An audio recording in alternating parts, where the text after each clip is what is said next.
Salut gang! Aujourd'hui, je voulais vous faire une vidéo pas mal différente que d'habitude. Je sais pas si vous savez, mais je suis pas mal geek. Puis ça me tentait de vous mettre dans mon monde de geek, oui, mais plus précisément de D&D. Je pense pas qu'il y ait vraiment beaucoup de chaînes en français qui parlent de D&D. Fait que je me suis dit que ça serait une bonne idée de vidéo de vous montrer comment build un character. Puis si vous aimez la vidéo, ben je pourrais faire une suite, comment être DM, comment créer sa campagne, toutes ces affaires-là. Donc si admettons vous avez un ami qui recherche des joueurs pour sa campagne, vous allez savoir comment faire votre character. Fait que on peut commencer la vidéo. Première étape, c'est d'avoir un concept de justement un character. Qu'est-ce que je veux dire par là? C'est l'inspiration que vous avez pour ce character-là. C'est toujours plus simple d'avoir un character-based character. Si vous avez aucune idée comment D&D fonctionne, c'est peut-être un peu plus difficile de comprendre certains aspects, tout simplement. Puis si, admettons, votre personnage préféré d'une série ou d'un film est dans un monde fantastique, comme moi, une de mes characters préférés, c'est Maléfique. Puis, justement, j'ai décidé de faire un character basé sur elle. Je vous le recommande énormément parce que, justement, ça va être plus simple pour vous de vous baser sur quelque chose.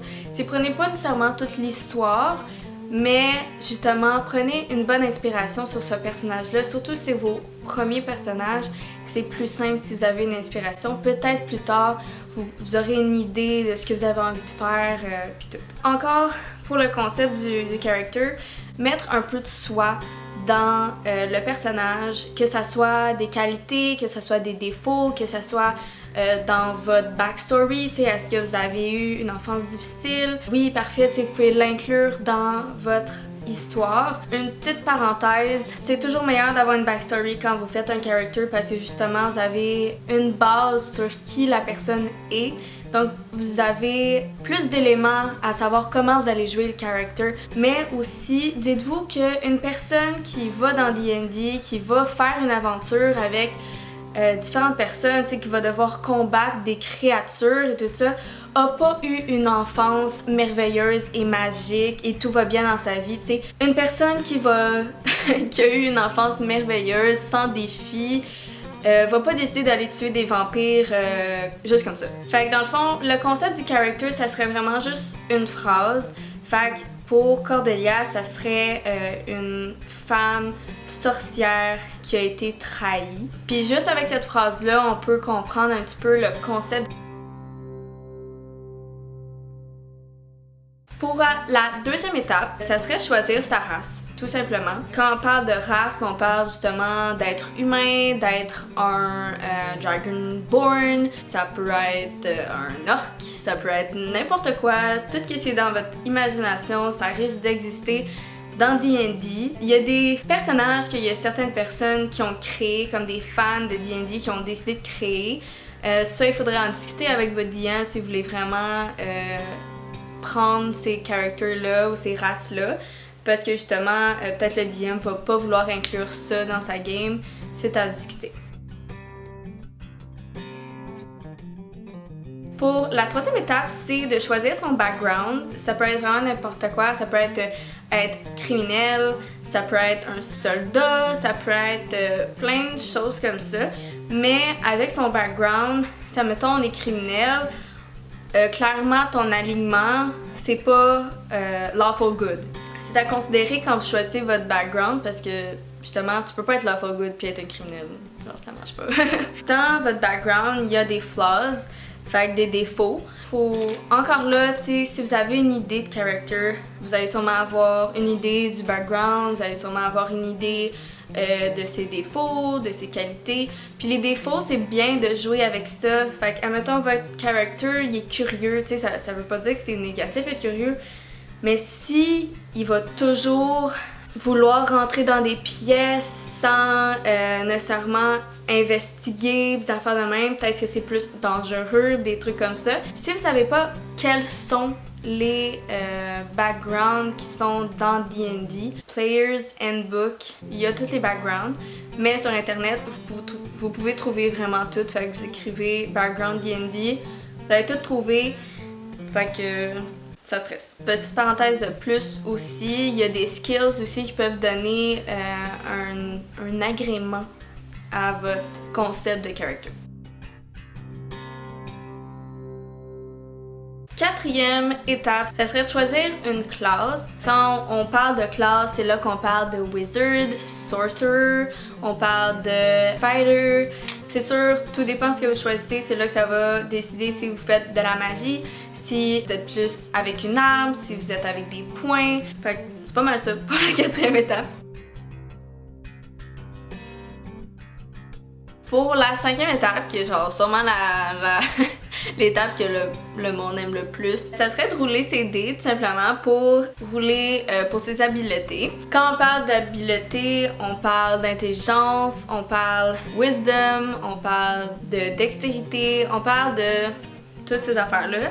Puis Gab m'a montré une photo pour justement s'aider à comprendre comment on divise nos scores. Puis pour vous aider justement à comprendre toutes les choses genre qui ça veut dire, intelligence, wisdom et tout ça, Gab m'a montré une photo, c'est fucking drôle, c'est tout relié à une tomate. Je vais vous la montrer pendant que je la lis. Dans le fond, strength, qui est la force, c'est d'être capable de crush la tomato, fait que justement de pouvoir la détruire. La dextérité, c'est d'être capable de d'esquiver la tomate. La constitution, c'est justement être capable de manger une tomate qui est pas bonne ou qui est moisie ou peu importe. Fait que tu sais, ça mettons vous avez un poison, c'est la constitution souvent qu'on va rouler. Pour l'intelligence, c'est de savoir que la tomate est un fruit. Pour le wisdom, que la sagesse, c'est de savoir que tu mets pas une tomate dans une salade de fruits. J'adore ça.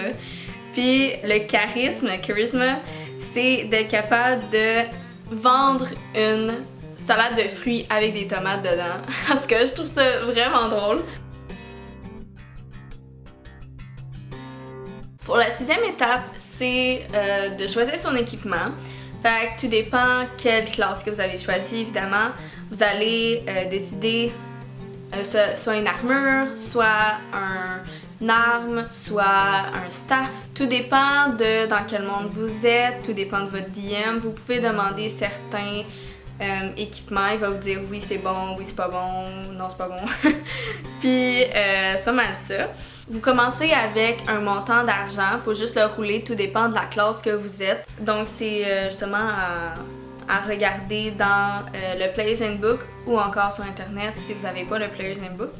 Si vous savez pas où acheter le Player's Handbook, nous on va au BD Cosmos qui est sur Saint-Martin entre Corbusier et le Boulevard de l'Avenir. Donc vous pouvez aller là si vous voulez.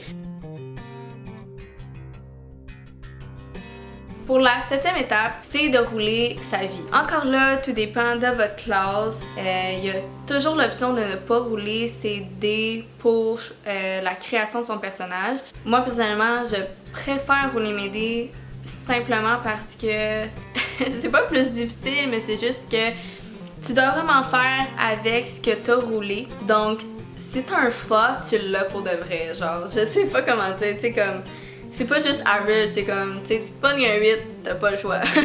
Des fois, ton DM va être gentil. Si t'as vraiment mal roulé, il va te refaire rouler quelques-uns ou toutes. Mais justement, il faut rouler avec ton DM. Fait que, si admettons, vous êtes pas ensemble, whatever, juste filmez les roules ou prenez une photo de ce que vous avez roulé. Et la huitième étape, c'est de justement remplir tous les derniers bonus. Fait que si vous êtes proficiency avec une arme, admettons, proficiency c'est que vous avez comme un avantage avec une certaine arme qu'un autre, ben il faut rajouter ça. Vous devez justement faire votre initiative. Si vous êtes un sorcier ou un wizard ou un druide, whatever, c'est de choisir vos spells. Si vous avez des habiletés particulières comme par rapport aux races ou aux classes, c'est important de les rajouter aussi. Si vous êtes un Dragonborn, il y a le Dragon Breath qui est cracher du feu. Puis si admettons tout ça a l'air overwhelming, D&D Beyond c'est vraiment simple. Vous choisissez par étape tout ce que vous avez à faire. Je sais pas si c'est les mêmes étapes que je vous montre en ce moment. Ça c'est vraiment quand vous avez une character sheet que je vais vous montrer sur l'écran. La character sheet, c'est vraiment une feuille de papier que vous gardez. Moi, personnellement, je suis old school puis je préfère écrire mes habiletés comme ça. Moi, j'écris tout ce qu'on fait dans un calepin puis je laisse mes feuilles de character avec le calepin. Pour moi, genre, c'est ma façon d'être le plus attentive en jeu. Comme ça, je suis pas sur mon sel, je suis vraiment attentive à mon DM. Mais il y a des gens qui aiment beaucoup l'aspect ordinateur, l'aspect tablette, peu importe, que vous pouvez utiliser avec D&D Beyond sans problème. Je sais pas si c'est payant, je crois que oui. Fait que c'est pas mal toutes les étapes. Comme je vous dis, discutez avec votre DM pour toutes ces affaires-là. Habituellement, votre DM devrait savoir un petit peu plus comment vous aider, puisque justement c'est son monde, c'est son univers, il pourra vous aider à guider. Comme il fait une campagne, il devrait être assez bon pour vous aider, vous guider. C'est à votre DM que vous allez donner votre backstory. Donc, tu sais, avec votre backstory, il pourra vous aider, vous guider un petit peu plus avec ces affaires-là. Si vous avez des questions par rapport à D&D, par rapport au character, par rapport à n'importe quoi, laissez-les dans les commentaires, je vais répondre. J'ai des encyclopédies de D&D partout autour de moi, donc c'est sûr que je vais pouvoir répondre. Sinon, j'aimerais vraiment ça faire une série D&D sur ma chaîne, donc tu sais justement toutes les races, toutes les classes, comment créer une campagne, comment... C'est toutes ces affaires-là, je suis vraiment dedans, fait que je pense que je vais faire ça. Puis j'espère que ça a pu vous aider un petit peu si vous voulez créer un character, si vous voulez jouer à D&D. Dites-moi si vous êtes intéressé à ce monde-là. Moi, je baigne dans ce monde-là, vu que justement mon coloc, mon chum, moi, tous mes amis ont joué à ça ensemble. Alors, justement, si ça vous intéresse le sujet de D&D, abonnez-vous, je vais faire d'autres vidéos là-dessus. Sinon, ben, on se voit à la prochaine. Ciao!